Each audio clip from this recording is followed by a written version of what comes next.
Hello, everybody, and welcome to another live Argentina discussion. My name is Roy Nemer of Mundo Albiceleste.com. I am not alone. I'm alone right now, but I will not be alone in a couple of moments as special guest. But as always, everybody, let us know down below where you're watching from. We are going to be talking about Argentina's 1-0 win against Uruguay. Massive win. Thiago Almada. We're going to talk about the goal, the team, the top three players, and of course, as always, taking your questions and answers.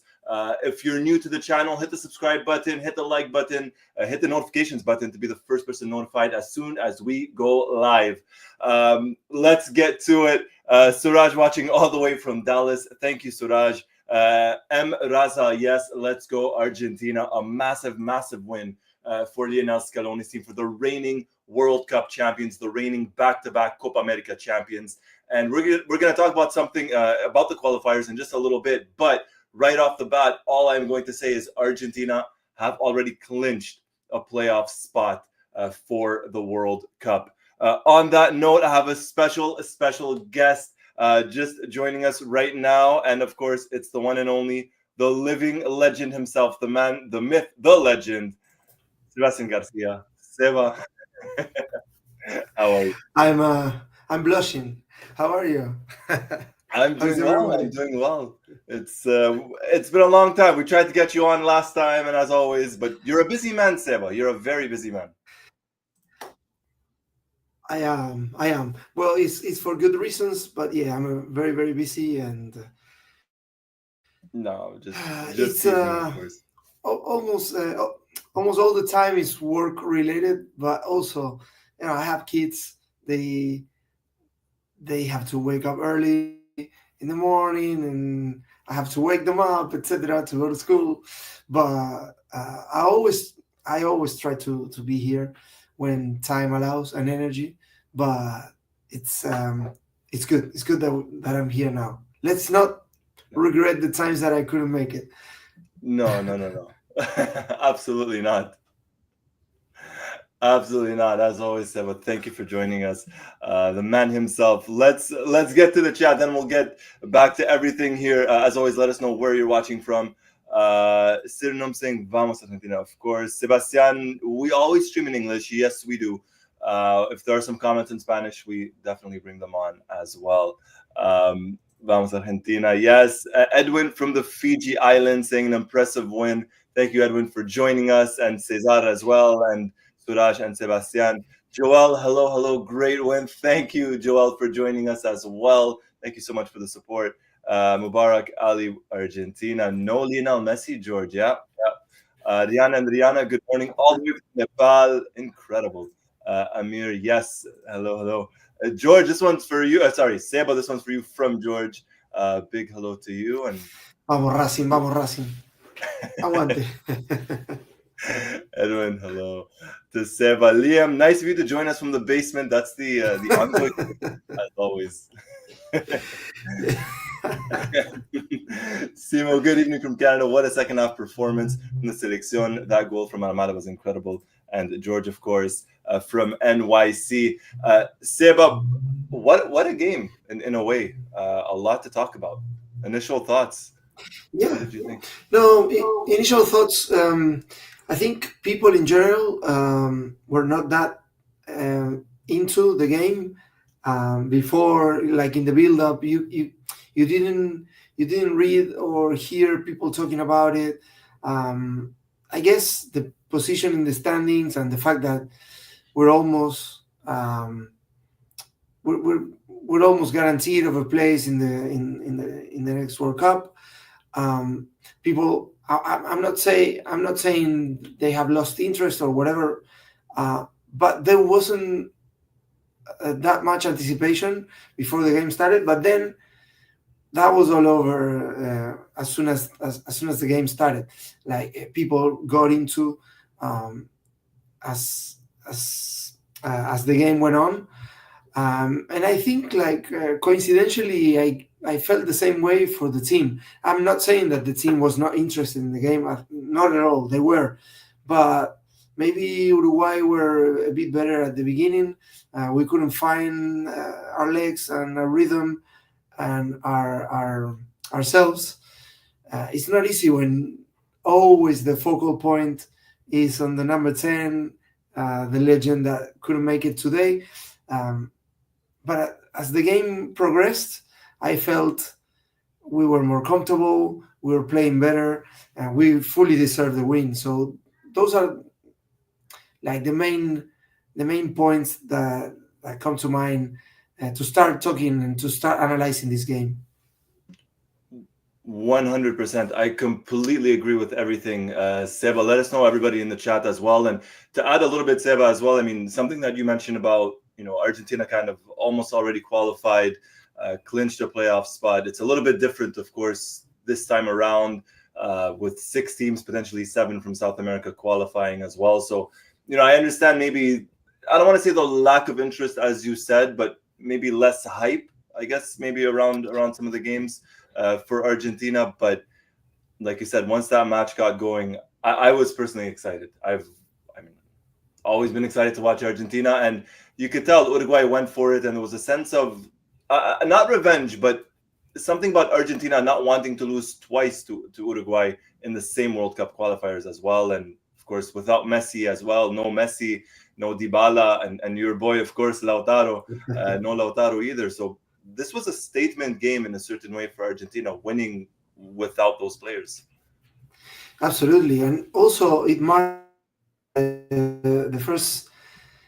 for the first time a manager from Argentina, like an Argentina manager, won in the same World Cup qualifying campaign, won against Brazil in the Maracanã and against Uruguay at the Centenario. So that's really, really big in itself.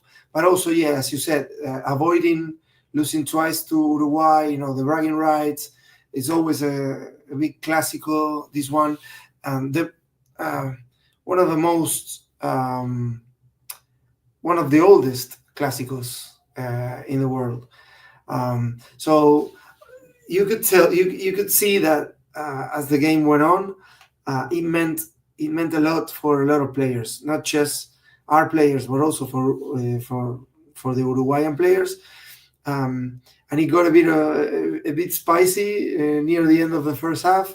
There were a couple of arguments there, and then, in the end, we got a red card, but I think it was kind of a freak play. Well, but Nico Gonzalez always seems to be involved in freak incidents, for the good or for the bad. And in this case, it was for the bad. He didn't mean to hit Nandes on the chin, but that was some hit. I mean, that is obviously a red card, but he didn't mean to. He wasn't being nasty, But it was a hard fought game. It was clean. Both teams went for it. They played like a proper clásico, and it ended up being really entertaining, especially the second half. Yeah, the second half was, it was much more entertaining. You mentioned Nico Gonzalez, a freak accident or in some way a freak red card. So he's not going to be available versus Brazil, which is unfortunate because I think Scaloni was maybe planning on starting him against them on Tuesday at the Monumental. But, it was, like I said, it was a statement win. It was good for Argentina. And, next up is on Tuesday. And we have a fan in the back. Yeah, that was Manu. He didn't know, and he didn't know I was live doing this. And he was wearing the Argentina shirt. Yeah. There you go. All right, let's get to the comments. Let's get to the chat. Sorry, go ahead as well, Seba. Sorry. No, yeah, I was going to second what you were saying because I was thinking that Nico Gonzalez was a favorite to start against Brazil. But at the same time, another point I wanted to make is Juliano Simeone's debut, from the start, and it was good. I was impressed. He almost scores a fantastic goal almost from a very, very tight angle.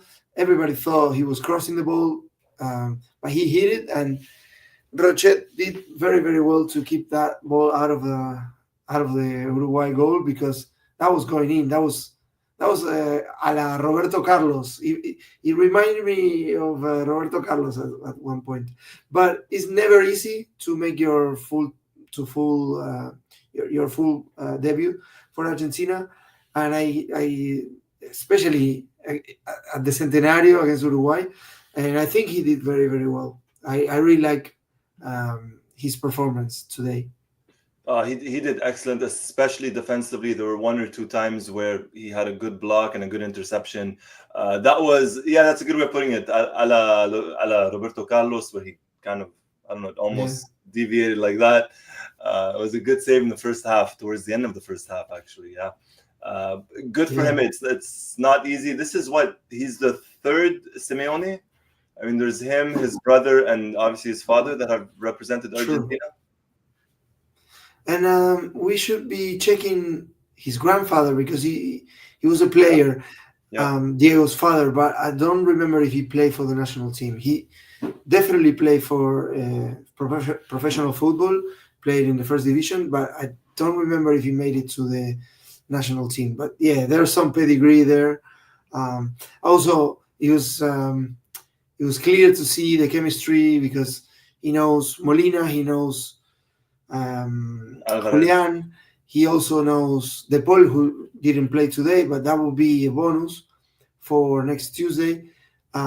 We can talk a little bit later about the potential lineup for Brazil, but Scaloni just said in the press conference just before I joined the show, he said that De Paul will be available for Tuesday, so we should expect to see him. And I reckon Julian and now with Nico Gonzalez suspension, I reckon Giuliano Simeone will also play there. So you have the potential of having 4 Atletico de Madrid players from the start on Tuesday against Brazil, which is I'm always in favor, because they play every day, they train every day together. There's that chemistry. That's a unit. Yeah, it's a chemistry that really helps.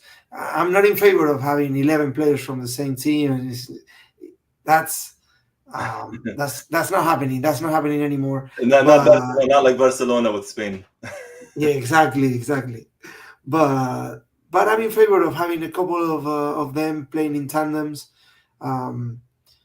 developing a partnership. I think it helps. Certainly, we saw a little bit of that, especially at the World Cup with Julian and Enzo, the goal versus Poland. So it's nice to see. It's good to have that. Yeah, also you have Tagliafico and Thiago Almada playing in the same club now. It's not just because maybe they don't play next to each other. It's not like a pair of center-backs that having to play all the time together and linking. They play in different parts of the pitch, but it's important for the off the pitch. The camaraderie as well. The chemistry, exactly. Everything, of course. Exactly. Yeah, it certainly helps. Certainly helps. All right, let's get to the chat. See what everyone is talking about. Suradip, buenos tardes. Hello, all the way from India. Wow. Thank you for joining us, Edwin. I like the apology from Nico. Good sportsmanship. Marcusing Argentina for the World Cup. Vladislav, hello. Wondering what the lineup for Brazil is going to be. We could talk about that in a little bit. 89 J Stubbs, the defense looked good, certainly did. Harsh, it's going to be decided. It's an inter-confederation playoff, so I believe it's from South America, maybe against, I don't know, Oceania or Asia. I'm not entirely sure how they're doing it this time around. Noop J asking, where was Echeverri? Echeverri was left out of the team. Did not make it. George saying super important win. Absolutely was. The thrill. Hello.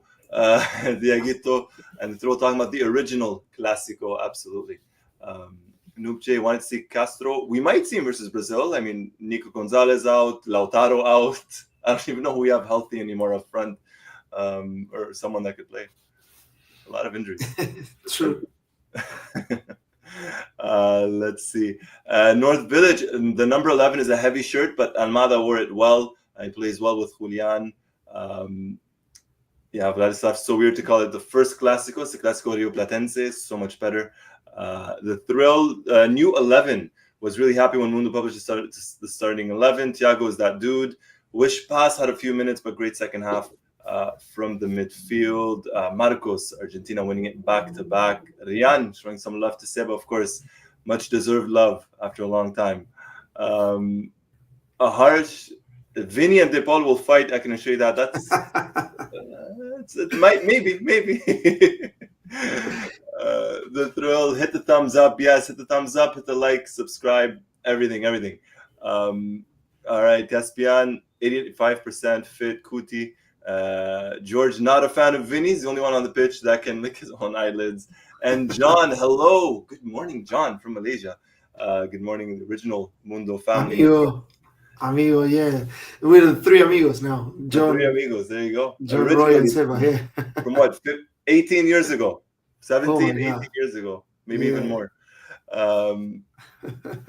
Gabriel, good night, good evening. We're going to talk about that. And Caspian saying beating Uruguay in Montevideo is not easy. Kudos to Scaloni. Rathjit, welcome Rathjit. Juliano Simeone reminds me a lot of his dad, Cholo, especially that work ethic and on the field. Wakil, very decent performance. Alvarez was superb. A lot of stuff, a lot of comments. Love it as always. I guess the next up, let's get to the goal. Seba, this came really from out of nowhere.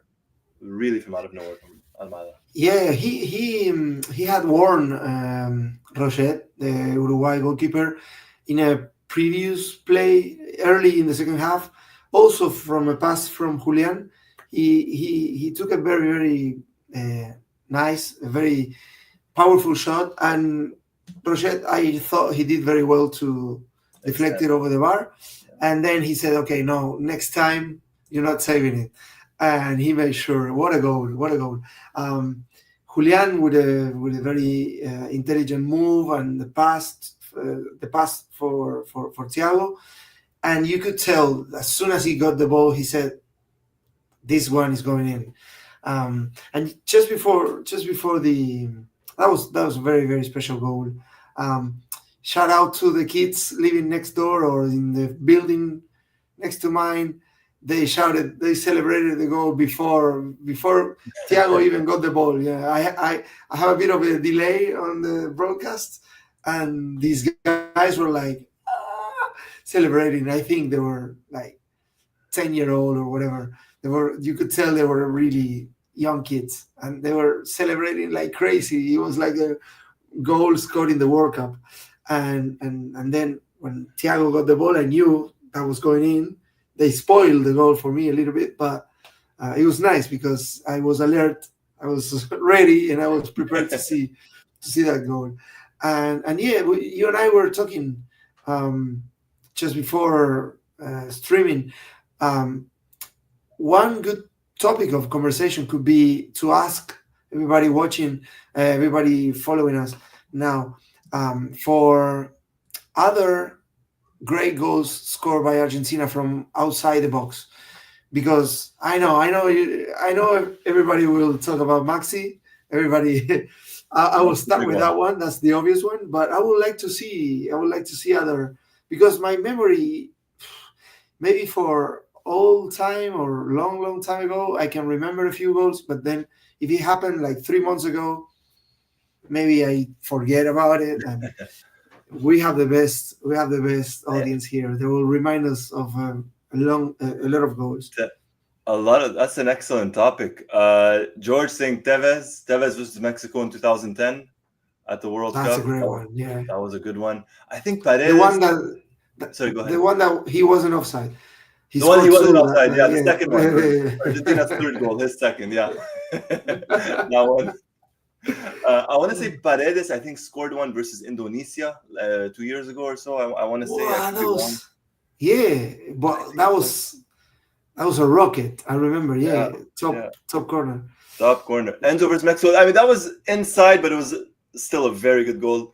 I think so, yeah. Messi versus Mexico. Yeah, that one. Yes, that was it. Yeah, Of from the course. same game. The same Enzo game, and yes. Messi score, but yeah. Enzo and Messi. Di Maria. Di Maria scored Wow, some great that was goals. incredible. That was amazing. That was That was incredible. nice.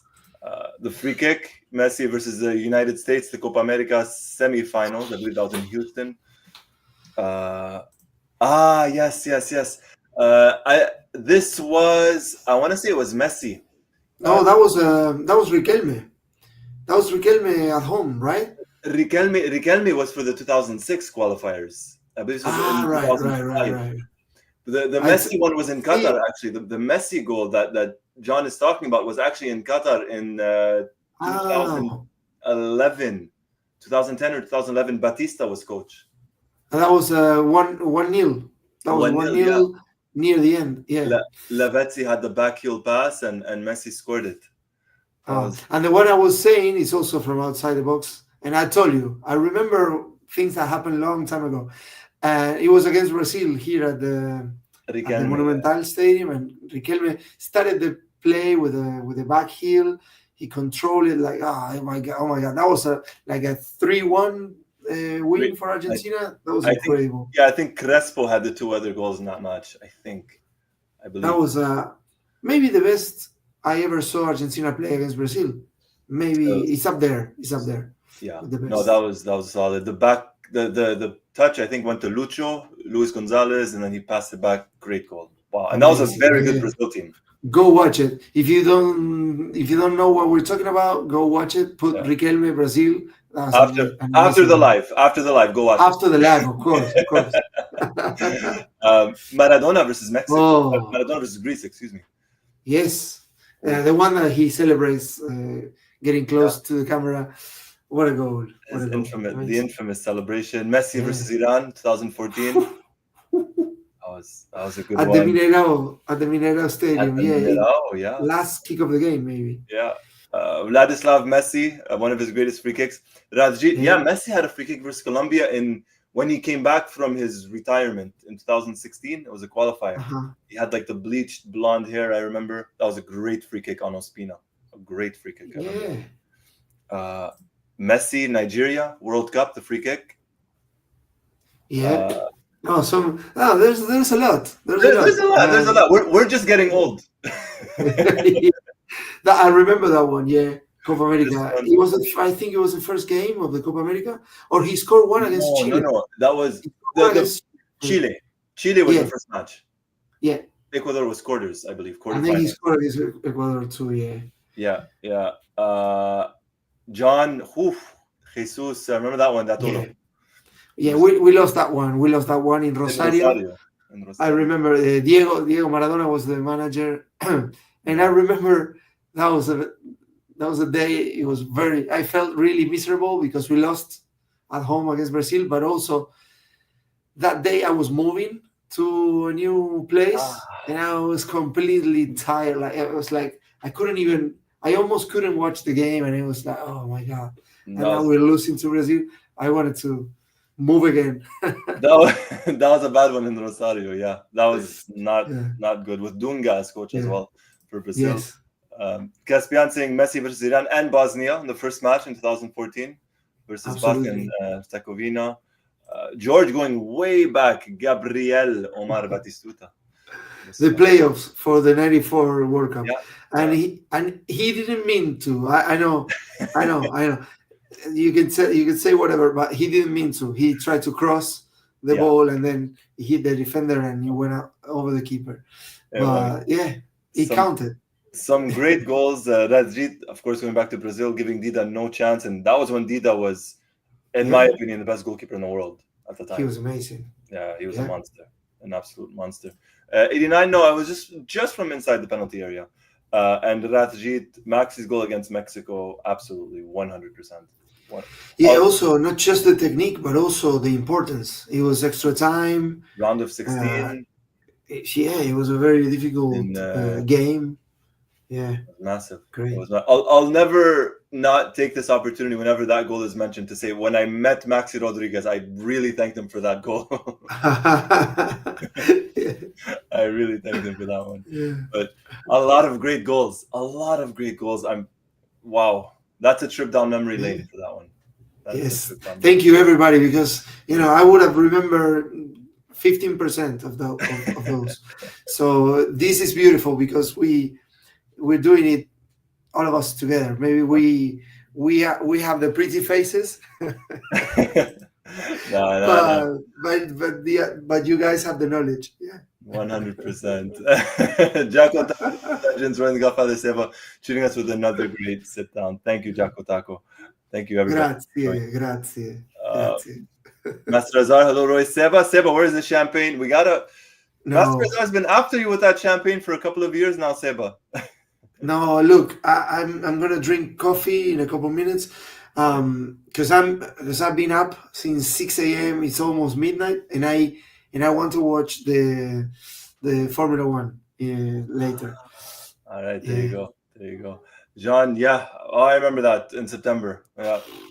We used to do the podcast originally. This was years ago. yeah, I remember. Original. Yeah, yeah. George looking like Lavezzi and Higuain over there. That's a good one. That's a good one. Ay.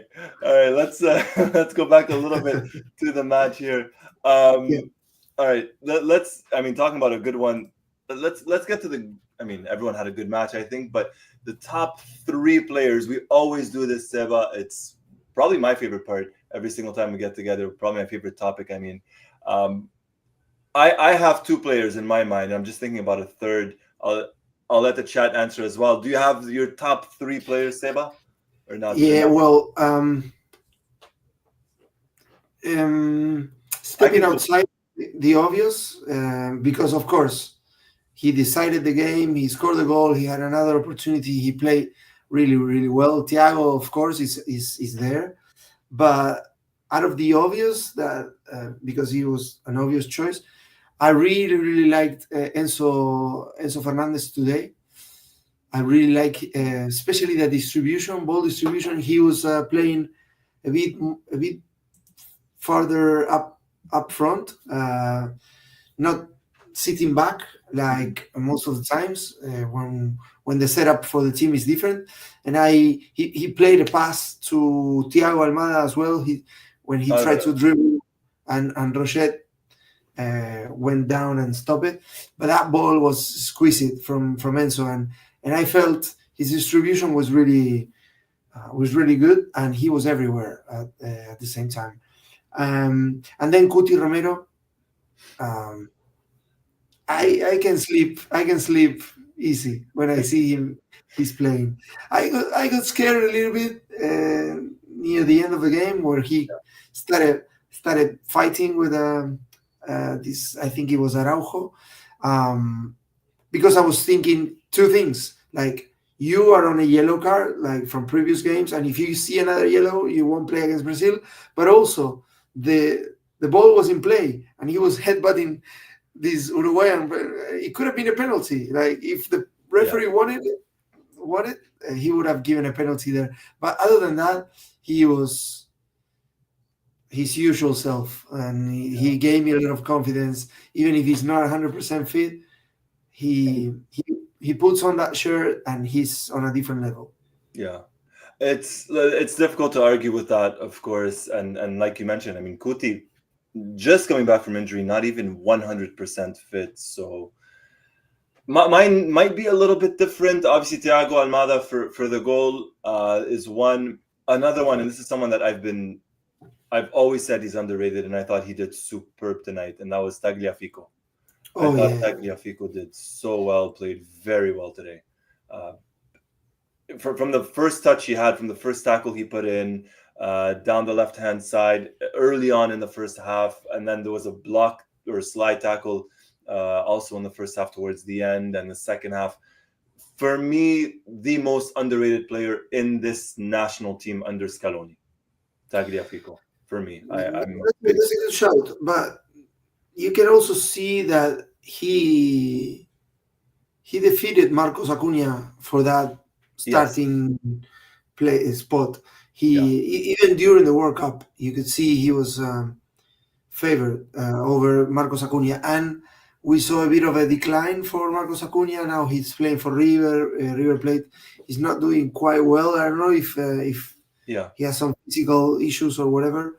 He's not even being called lately to the national team. But all credit to Tagliafico because He's done well. he's been really impressive. Yeah, very, very impressive. So I'm going to go with Almada, Tagliafico. The third one is either Alvarez or Cuti Romero for me. It's a difficult one. Yeah, I can see from the comments that we're getting, I can see the preview. There's so many names, and that tells you a lot about the game. Yeah. Because we needed the whole team to contribute because you were without your ace of spades, you were without the top striker for under Scaloni in terms of goals scored, like Lautaro, and also the man with the most presence under Scaloni, Rodrigo de Paul. He was not there, and he's kind of the heart of that midfield. 100%. So you had a player making a debut like Giuliano Simeone. You had players not 100% fit, players that are normally substitutes. So you needed a strong, complete team performance, and that's what we're getting from the comments. You can name Julian, Cuti. You can name even Alexis when he in the second half. When, for Alexis. He when he has the ball, it's impossible for the opposition to take the ball away from him. Yeah, he's so good in control, and he shielded very, very well. I thought first half he wasn't so good, but he definitely did much better in the second half, and one of our best players ultimately in the second half for me. Yeah. I want to say a big thank you, Asif Mahmoud. A big thank you for that, for the donation. Asif Mahmoud saying Tagliafico, Romero, and Almada. Just for that, I'm going to have to go with Cuti Romero as well over Alvarez for me. Those are the top three, just ahead of Julian. Let's take a look. What else? Asif, belated Happy New Year to you too, my friend. Thank you for joining us, really, and thank you so much for the donation. Continuing on over, Surah Deep saying McAllister, Alvarez, and Almada. Caspian, Almada, Tagliafico, and Otamendi. I mean, Otamendi was good. Yeah, he wasn't bad at all. George saying Dibu, Almada, Paredes. Dibu didn't have too much to do, but he got a couple of chances on him, a couple of efforts. But he did this. He did this during the goal. He did this. Yeah, I mean, and that's amazing. That counts. That counts for something. That counts for something. This is, I mean, unrelated, but the thrill saying boxing legend George Foreman has passed away. That's yeah. That's now? Yeah, and it just showed up for me as well. Passed away. I mean, rest in peace to him. One of the all-time boxing greats. We have to grill some sausages or hamburgers in the George Foreman grill. Yeah, exactly. Yeah. On the George Foreman. What a legend! What a legend! Absolute legend. Nico saying McAllister, Almada, and Romero. Master Azar, Almada, Tagliafico, McAllister. Razjit saying number one was Almada. North Village, Alvarez, Almada, Romero. A lot of love for Almada. Liam, Tagliafico, Romero, Julian. I like that. It's a good shout. Yeah. Razjit, Almada, Tagliafico, and Giuliano Simeone. Janet Louise, I'm late to the party. What a goal. Thank you so much, Janet, for joining us. And absolutely, what a goal. Absolutely. Asif comments so good, we'll bring it up twice. Tagliafico, Romero, and Almada. John saying Romero, Nico, and Otamendi. Need to give some credit to the back line for keeping things safe. Absolutely. Especially in the first half, in the first 15 or 20 minutes, especially early on. Yeah. 89J Stubbs, Scaloni, Tagliafico, Alvarez. Let's see what else. Scaloni retired, right? He's not playing anymore. Is he? I mean, Gabriel saying Royce and Scaloni. I'll take that. Civic saying McAllister, Alvarez, and Enzo. Zachary saying Julian played very well. The thrill, I know it's kind of early or sudden to bring up the team, only has some windows to play together, But what if Julian Alvarez falling behind the midfield, especially when Mikasa and Enzo were attacking? See, this is something personally I don't know, Seb. I don't know about you. I saw this a lot in the first half. At one point, Julian was he was practically in front of Otamendi and Kuti.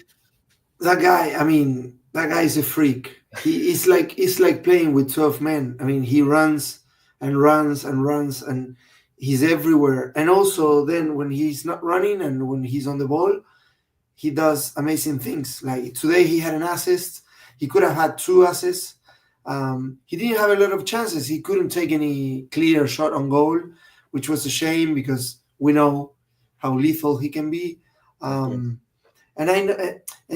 when he was under Guardiola, and there were rumors about him going to Atletico, and people saying, "Oh no, under Simeone he will be like a left back. He will be a defender. He will forget about scoring or whatever." He's proven everybody wrong. I think it was a great change for him, and it's a great way to relaunch his club career, because with the national team he doesn't need to relaunch anything. He's already a World Cup winner and having a great contribution, and he was a baby when he did that. But he's such a complete player. He's a freak when it comes to fitness.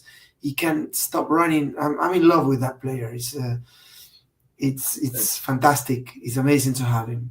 It's much needed, much needed. I think obviously we said this in the past. Him and Lautaro, 2 different profiles, different strikers, and in a game like this, and in a game against Brazil as well, you're gonna need a Julian. You're gonna need that striker, that forward that's gonna drop back and will help defend.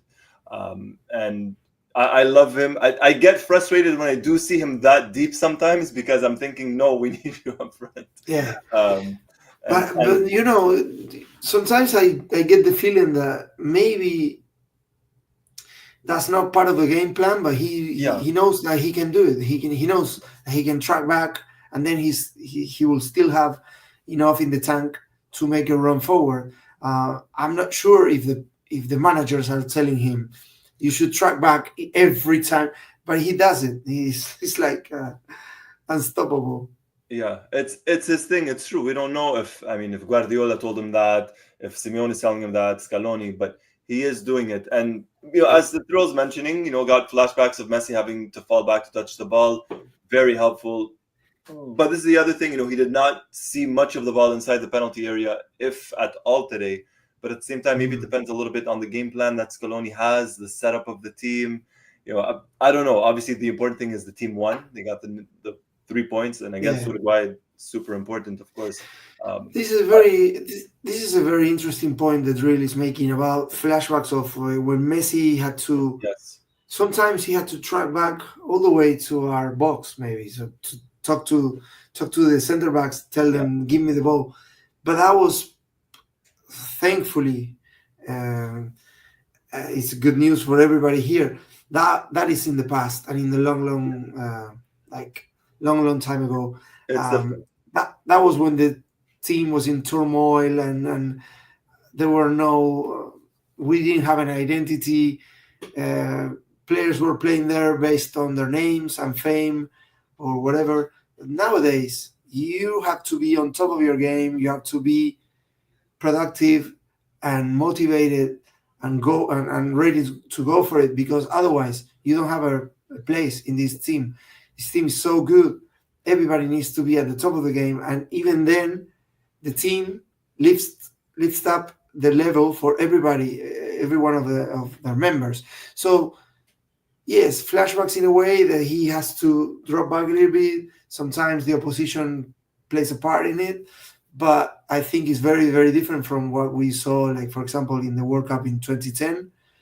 Of course. Where even the coaching staff were saying, and not Maradona, but some of the people working with Maradona, they were saying, oh no, it's completely fine for Messi to drop very, very deep and get to near the goalkeeper to get the ball, because he's the best player in the world.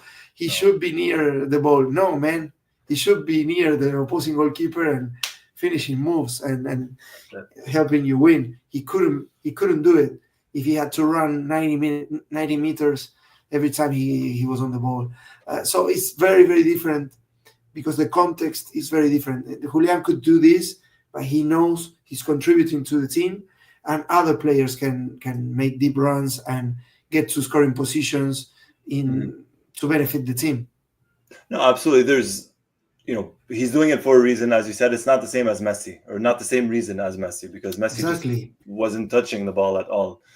So very, very different. But I also understand the Thrills' point of view. Of course, I get that. Yeah. I get that. We don't want that to become the norm. What is becoming the norm, and I'm saying this as I'm knocking on wood, Emiliano Martinez. I don't know if you saw this. I don't know if you know this. We're going to talk about it. 50 matches, 5-0 with the national team. 36 clean sheets. 4 losses. 36 clean sheets out of 50. So he has 4 losses and 3 titles. Well, technically 4 titles if you want to count the Finalissima.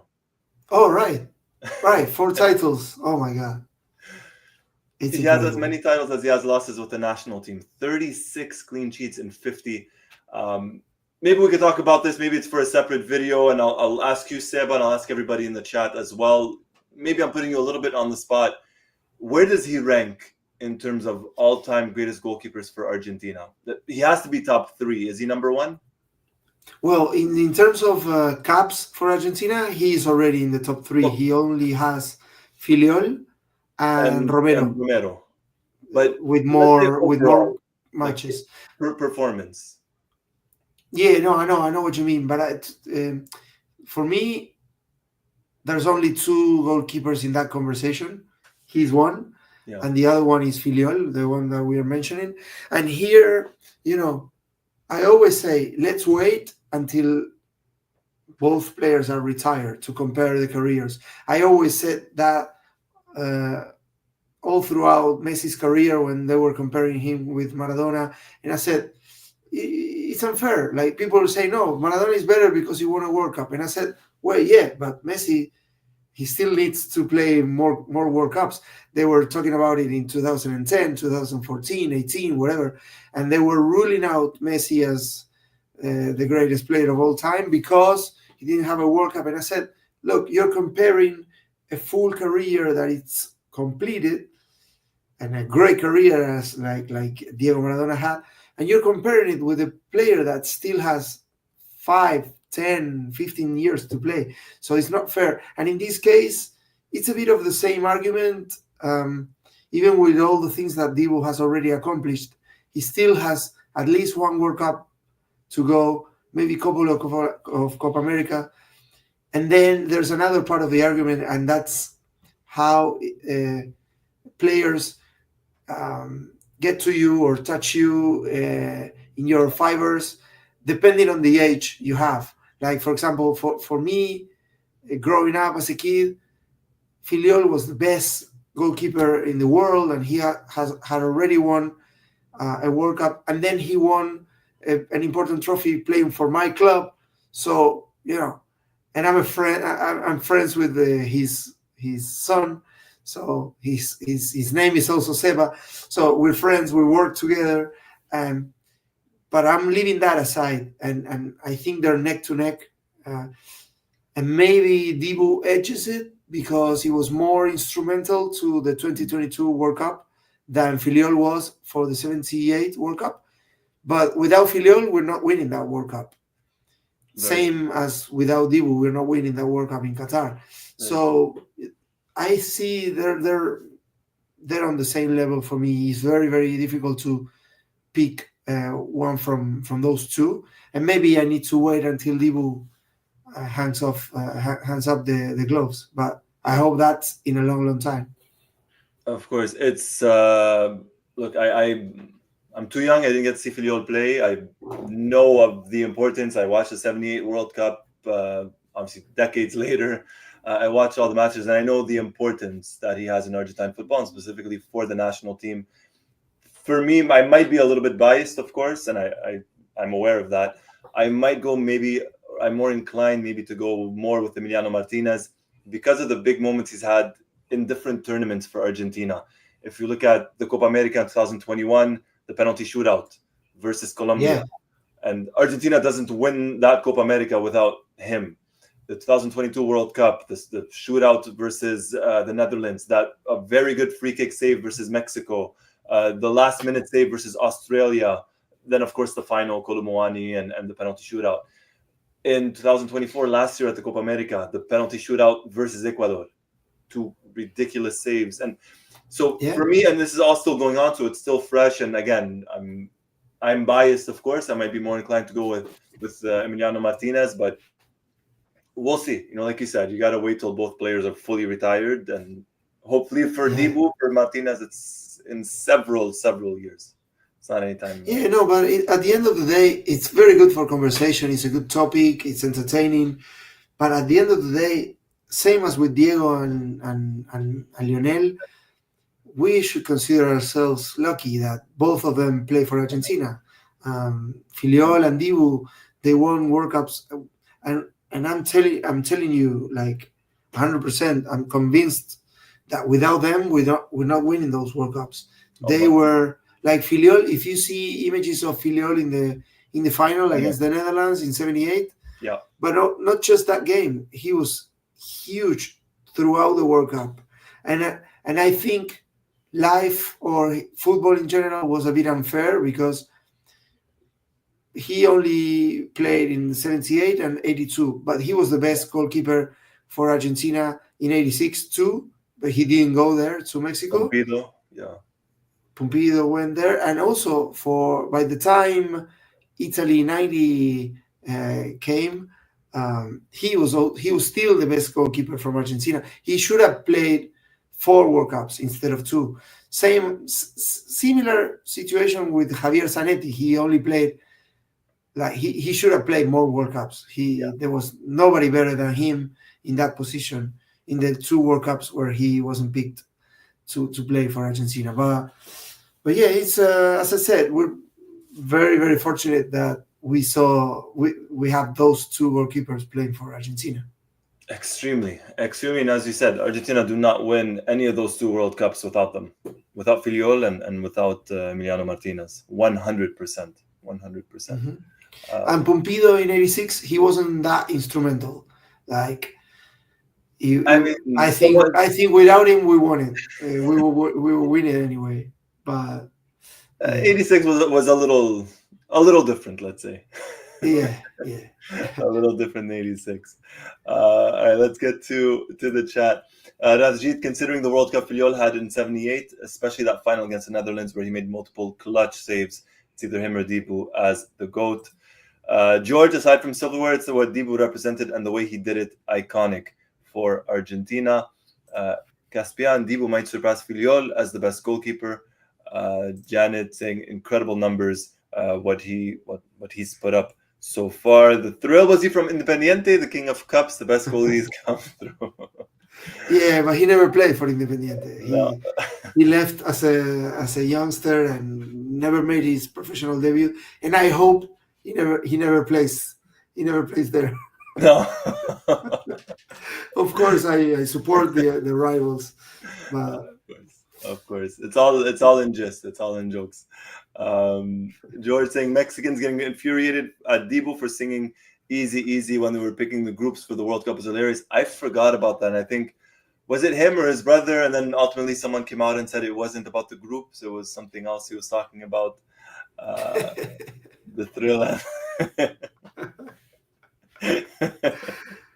Recently, Racing and Independiente, we played the Clásico a couple of last weekend, and it was 1-1 draw.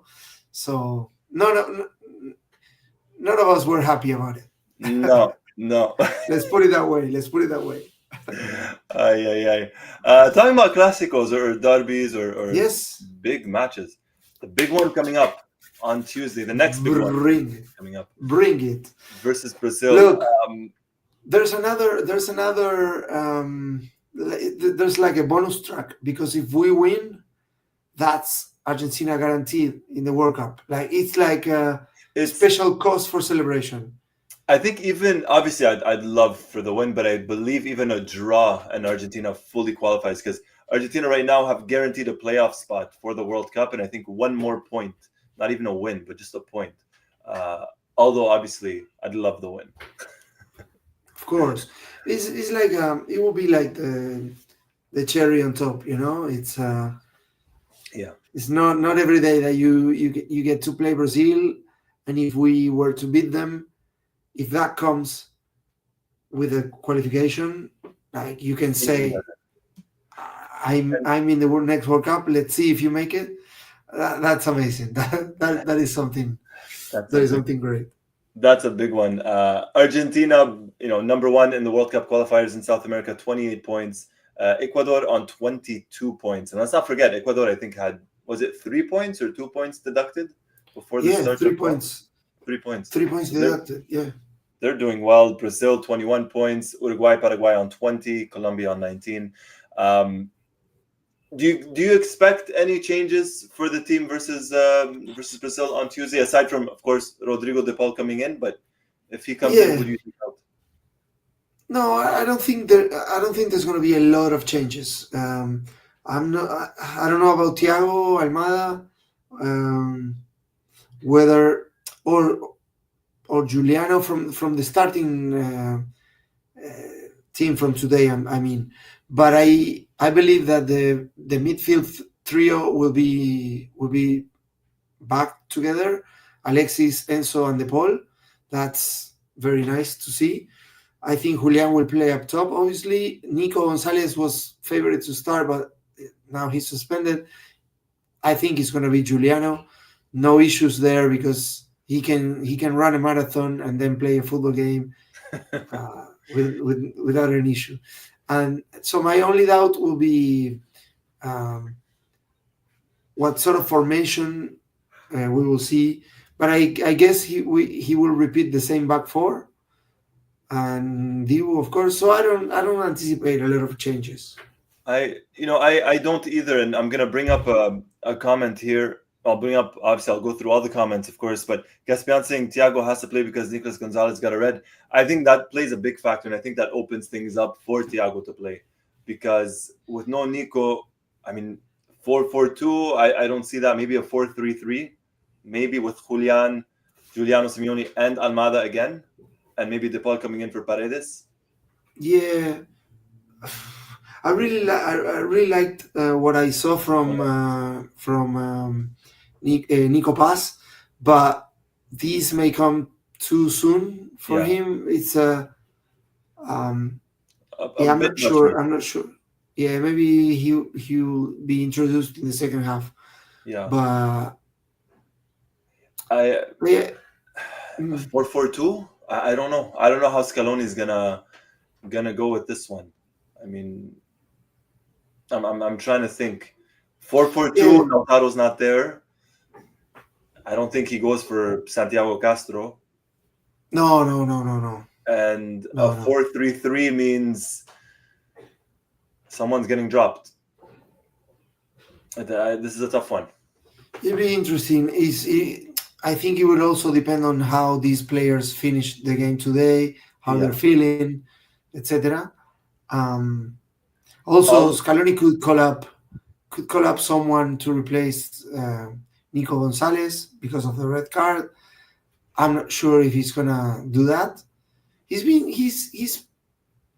been a bit reluctant to talk or to call up players from the local Argentina league.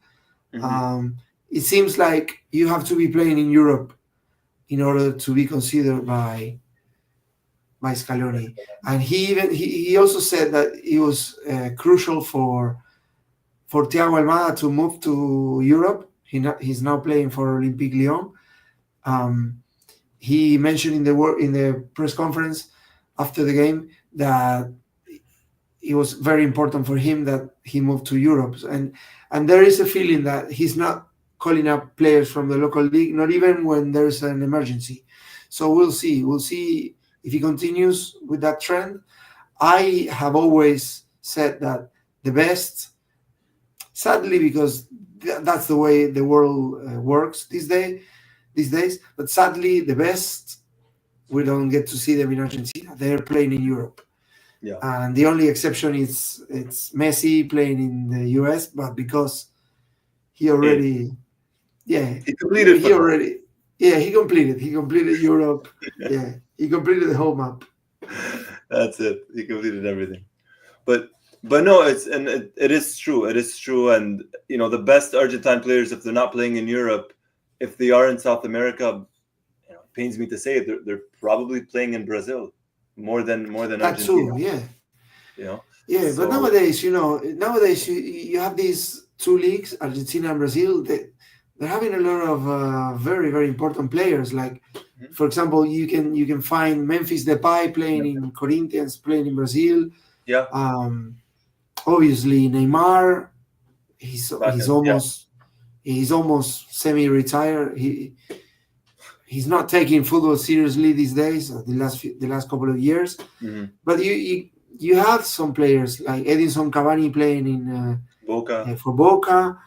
You have some big names players. Obviously, they're not Ander Herrera. Ander Herrera. Yeah, they're not at the They're not at the uh, peak. exactly. It's not their Yeah, prime, it's not their but fault. they're still quality Yeah, to be found in the league here. And then not let's not forget about all of the World Cup winners that are playing for River Plate. Marcos Acuna, Germán Montiel, Petzela. You have Montiel there. You have Martinez Cuarta, who has also Franco been picked Armani. for Franco Armani. So, and then you have a couple of future ones for the future, like Mastantuono playing there. Echeverri recently, but he moved to Manchester City now. So I don't know. I don't know. It I don't see Scaloni making a lot of changes for Tuesday. To be no. honest. I don't. I think we're gonna get one or two at most, and one might be forced because of Nico Gonzalez. Obviously, Yeah. DePaul's coming in. You take Paredes out, DePaul comes in, but then you still need to take off another player. So maybe we get a 4-5-1. I don't know what Scaloni's thinking. I don't know. We could get that. That's very possible. The thrill's asking what we're talking about. We're just talking about the team versus Brazil, buddy. We're just talking about that. Nothing too much. Let's see what else we got. Shaw Fitness, hello, my friend. Thank you for joining. Tesca, this version of Argentina is more than capable of beating this Brazil at home. John, it's about time we have a result. Brazil that books us that ticket to 2026. Brazil's done it to us in the past that they have, and I think it was the match in Rosario in 2009. I think Yeah, they did so many things to us in the no, past. unfortunately, but we're getting it back. 2 wins back to back Yes, to Maracanã, absolutely, including the absolutely. finals. So I'm all for that. George, we need to get this win on Tuesday to clinch our World Cup spot. That way, Scaloni has the freedom to start trying other players without pressure. Edski, hello, That's a Ed. very good point. Yeah. Yeah, I mean, he kind of did that. I think in the build up to 2022, where Argentina had qualified, and then Julian started. I think he started versus Ecuador. It was the last match of the qualifiers, I believe. He started after Argentina qualified. So yeah, it gives Scaloni that freedom. Edski saying we beat a very good Uruguay team. I'm proud of our team on the road. Absolutely, my friend. Absolutely. Caspian, we love the local league, but it is subpar. Kuti said he did not learn how to defend until he moved to Genoa. And let's see. John, I would love to see a more experimental side with new faces, but that could wait. We cannot do that against Brazil. 100%. Eloa. No. Eloa. Hello. We'll be a midfield of Paredes, Enzo McAllister, and De Paul. Gabriel No, saying Pablo no, Maffei. that's a good shout, huh? A lot of muscle, a lot of engine. But Yeah, that's the thing. If it's a 4-4-2, who do you play up front with Julian? Unless you go 5-4-1, I don't see that happening. I have an Argentine passport. I can. That would be the dream of my life. Why not? Especially against Brazil. But that will be the end of the nice comments on the chat for me. No. It will be all abuse if You'd be no. if I'm playing up front with Julian. We would all be cheering you on. He'll be doing all the running. That's for sure. That's fair. Arjit, welcome. Arjit saying Brazil is strong on the wing, so I expect Scaloni to play 4-5-1. De Paul, Enzo McAllister in midfield, Simeone to cover right, Almada left, Julian in the middle. Man, who knows? It's very possible. We have a manager in the house. Look at that. Look at It's that. a great. It's a great way to read it. Yeah, absolutely. Yeah. Maybe Angel Correa Correa. Yeah. is good. He's a good two-way player. Defends, attacks, good dribble. Yeah. Eloa saying Almada, Alvarez up front, 4-4-2 in the Maracana. They also played with four midfielders, and Caspian saying Almada and Julian up front. And I'm trying to see here. When was the last time an Argentine player got a red card? I'm trying to think. The last one I can think of, and I'm probably very wrong, but Messi, 2019 Copa America, but I know there was one after. I just can't remember. The one. Which one for Messi? The one with he Medel, argued with the. Medel. Oh, right. I'm trying to remember. I know there was probably another one, but correct us. We got the folks in the chat. Everyone, this is a solid chat as always. They could correct us, but I want to say Messi. I want to say Messi, but there's probably another one somewhere. I can't remember. Hopefully, someone could get us that news in terms of the last Argentine player for the red card. We were talking earlier today, Seba, and you mentioned something about Alisson for Brazil. He's out. Yeah, no, Brazil will be without some key players. Alisson, thankfully, he's doing okay because he had this clash. He collided with Davinson Sanchez from Colombia, and both were like knocked out. Like that was really, really scary because, they were going in different directions. They made at one point and they hit their heads. Yeah. And Alisson now has like a very swollen eye and forehead. So he was discharged from the national team. He was told not to train, to take it easy for a week. So he's not even gonna travel to Argentina. And then you got Gabriel, the defender, Gabriel Magalhães, Bruno Guimaraes. Both of them are suspended. Wow. And Neymar obviously out of the squad altogether. They call up, and I think there was another doubt is the midfielder Gerson, who plays for Flamengo, an all-round defender. He has a knock, so not sure if he's gonna play. They have some casualties there too, but obviously they have Vinicius, Rodrigo, they have Rafinha.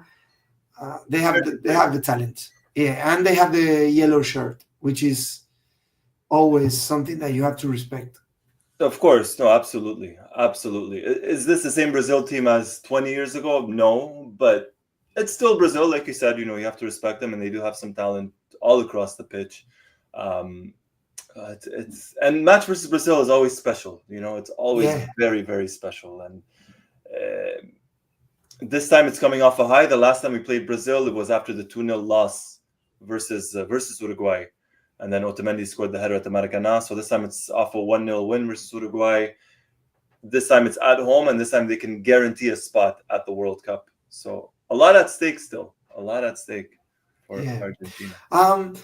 One thing that is a bit of the pitch, of the field, outside of the football,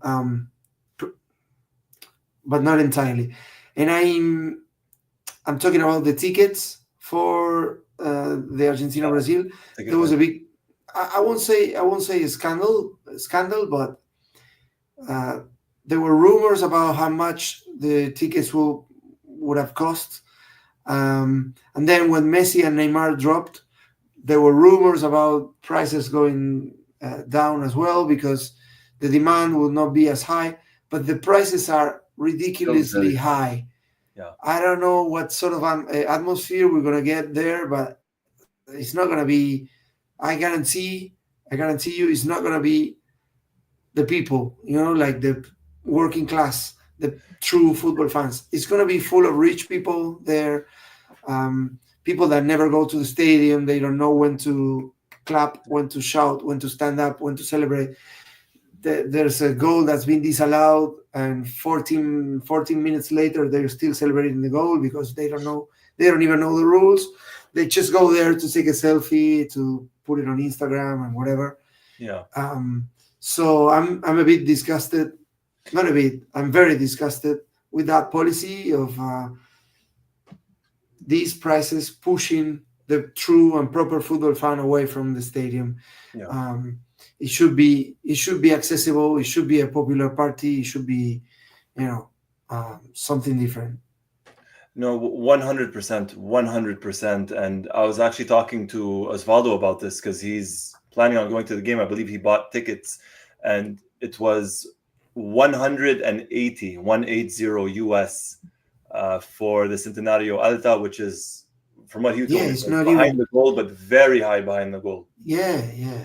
It's not even the most expensive. If you want to get the lateral seated area, and if you say, for example, in my case, me, my wife, 2 kids, we will have to spend $1,000.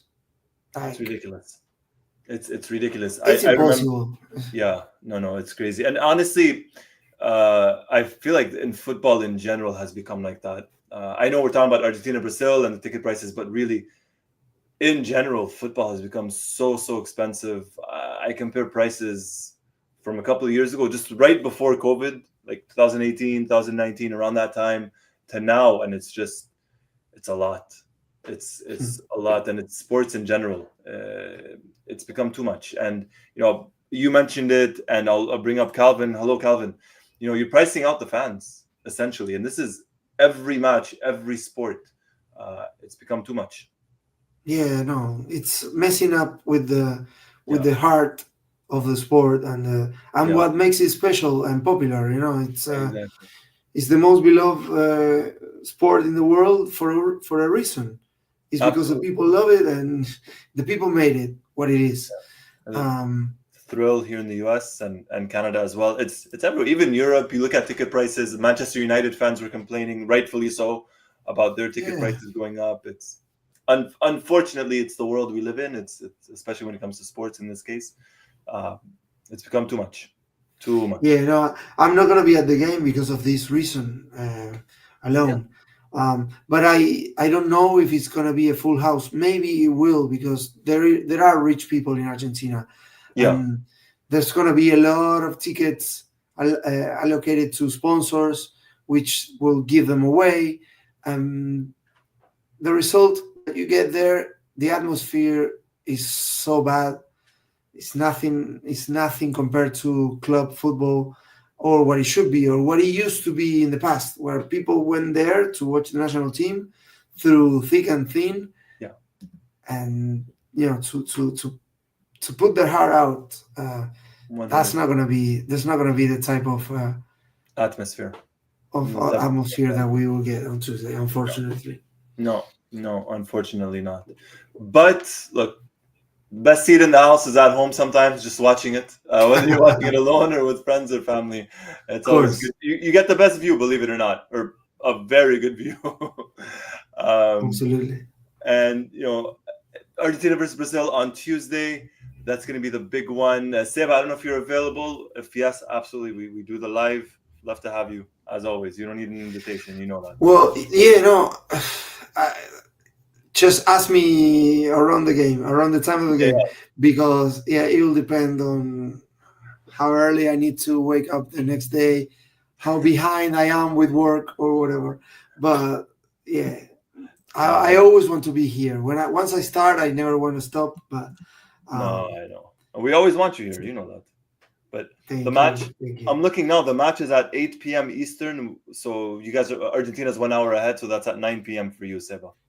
Yeah. It should be good enough. But let's just write my name with a pencil, and then I'll tell you if you can use a marker. Fair enough. Before we completely wrap things up here, Seba, any final thoughts before we close things up? No, just one comment that Scaloni made after the game, which I completely agree. I relate to what he said. He said, look, this is a team. If someone is not available, there's somebody else that will come in.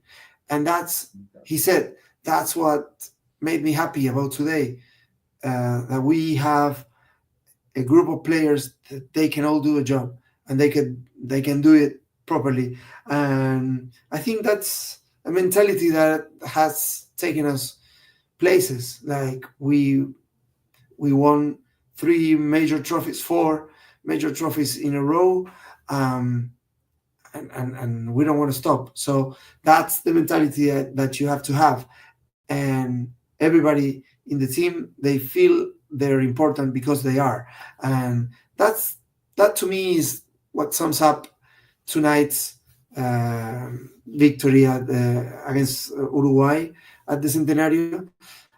Because if you don't have that, it's very, very difficult. You can beat a team like Uruguay away from home.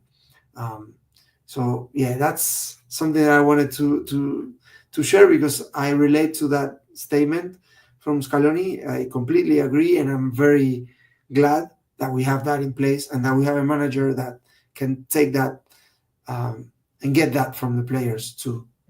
Yeah, which is super important, and I'll end with that as well, especially when you look at Argentina before Scaloni. When Messi wasn't there, things were not great, and now Messi's not there, and we pretty much won the Copa America final in the second half and extra time without him, with him injured. Yeah. And then you look at the changes before that Scaloni did, whether it was the Copa America in 2021 or the World Cup when he brought in Enzo and Julian, and 2024 and what he's doing with these players now. So it's super important. I think it's great, and it's a positive thing that this team has.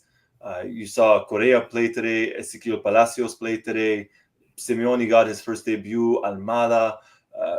So the players, as you said, they feel valued because they are. Yeah. Which is super important. Super important. On that note, I want to say a big thank you to everybody for joining us. As always, this was massive. We love doing this.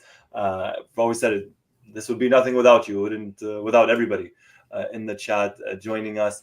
We're going to be live. Hopefully, myself and Seba. If not, it's just going to be myself. I'll fly solo. But we got everyone here. But hopefully, Seba and I, both of us, will be here on Tuesday after the game. Argentina versus Brazil. A big thank you, as always, everybody, for joining us. Hit the like button, hit the subscribe button, hit the notifications button if you haven't, to be the first person notified as soon as a new video drops and as soon as we go live. A big thank you. As always, my name is Roy Nemer of Mundo Albiceleste.com, joined by the living legend himself, Sebastian Garcia of Mundo Albiceleste.com. Until next time, take care, everybody. Goodbye.